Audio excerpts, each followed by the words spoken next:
타고난 감각이 없어도 저처럼 똥손들도 공식처럼 외워서 제안 문서를 만들 수 있도록 제가 속성으로 알려드리도록 영상을 찍었습니다. 제가 지난번에 말씀드렸잖아요. 브랜드 디자인 정보 이게 필요하다고. 이걸로 제안 문서 디자인을 구성을 합니다. 브랜드의 컬러, 무드 모드, 컬러의 조합이 있잖아요. 이런 식으로 제안 문서를 만들 때는 브랜드 고유의 컬러로 디자인 구성을 해줍니다. 그래서 우리가 이거를 읽는 관계자가 우리 브랜드의 색상을 인지할 수 있도록 제안문서 디자인을 해줘야 하기 때문에 브랜드 색상을 가지고 있어야 합니다. 또한 브랜드의 폰트도 가지고 있어야 합니다. 그리고 브랜드의 이미지 정보를 가지고 있어야 한다고 했는데요. 브랜드 로고와 키비주얼을 가지고 있어야 합니다.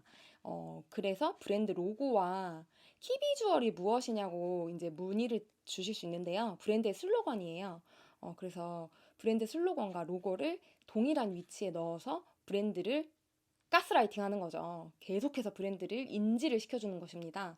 그래서 우리가 보시면은 이미지 정보는 고화질, 강점 제품 것과 누키 것을 가지고 있어야 합니다. 이런 것을 가지고 있어서 디자인을 구성을 합니다. 이것들을 가지고 있어야 똥손도 디자인을 할 수 있습니다. 제가 제안문서를 첨삭을 하다 보면 로고를 가지고 있지 않아서 로고를 갖고 있음에도 불구하고 동일한 위치에 로고를 넣지 않는 분들도 너무 많아서 그냥 공식처럼 외우시라고 오늘 영상을 찍고 공유를 드립니다. 이런 비율로 하지 않으셔도 되지만 제가 정말 표준적이고 아주 따라하기 쉬운 비율의 템플릿을 공유 드립니다.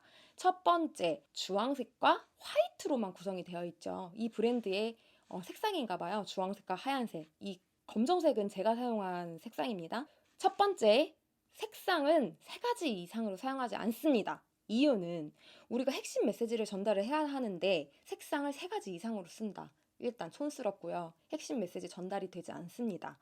그렇기 때문에 색상은 3가지 이상 사용하지 않는다. 그리고 서체, 브랜드 고유의 서체를 사용해야 한다고 했죠. 폰트도 3가지 서체 이상을 사용하지 않고요. 웬만해서는 브랜드 서체만 사용합니다. 그리고 폰트 크기도 웬만해서는 크기 3가지 이상 사용하지 않습니다. 그리고 폰트 굵기 또한 웬만해서 중요한 것만 강조를 합니다. 왜냐, 우리는 강조해야 될 메시지만 전달이 돼야 하기 때문에 웬만해서는 3가지 이상을 사용하지 않습니다. 공시처럼 외워두세요. 우린 디자인 전공자가 아니고 우리가 타고난 감각이 없는 똥손이라면 외워두시길 바랍니다.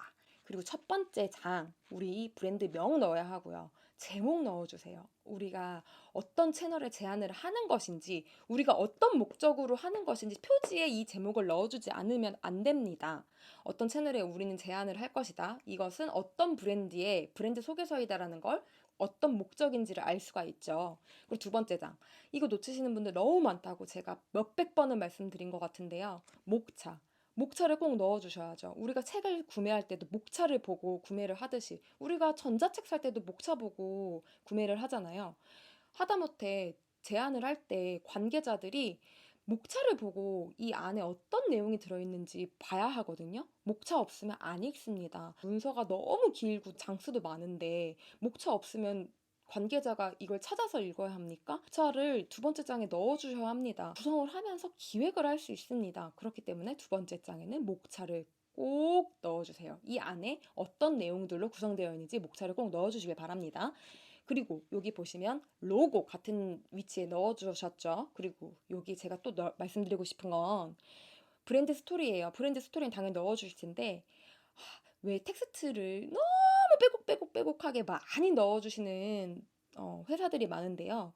이런 PPT나 이 제안 문서 같은 경우에는 텍스트를 웬만해서는 요약해서 많이 안 넣어주셔야 하는 문서의 형태입니다. 문서로 제안을 하고 미팅으로 할 때 그 긴 내용은 전달하면 됩니다. 그렇기 때문에 요약만 가독성 있게 전달을 하면 되는데 너무 길게 전달하면 안 돼요. 그래서 이게 비율을 정하는 거예요. 그래서 여기는 핵심 메시지만 전달하면 됩니다. 서도 그렇고 자기소개서도 그렇고 우리가 태어난 연도부터 지금까지 살아온 역사를 주구장창 여기서부터 여기까지 적어주시는 분들도 있는데요. 그럴 필요 없이 핵심 메시지만 가독성 있게 적어주시면 된다. 비율을 맞춰서.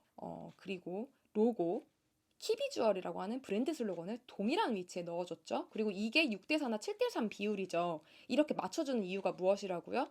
상대방 읽는 사람이 우리 이런 제안 문서는 나를 위한 문서가 아니고 상대방이 읽기 편하게 디자인을 해주고 기획을 해주는 형태입니다. 우리가 여기에 제목 넣어달라고 했죠. 이 문서는 어떤 장이다.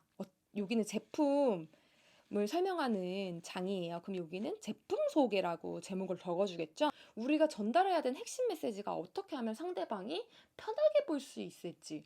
우리가 강조해야 되는 것이 예를 들면 제품 소개보다 우리는 등수가 1등이었어. 우리는 매출이 1등이었어. 그럼 매출 1등을 가장 크게 만들으셔도 됩니다.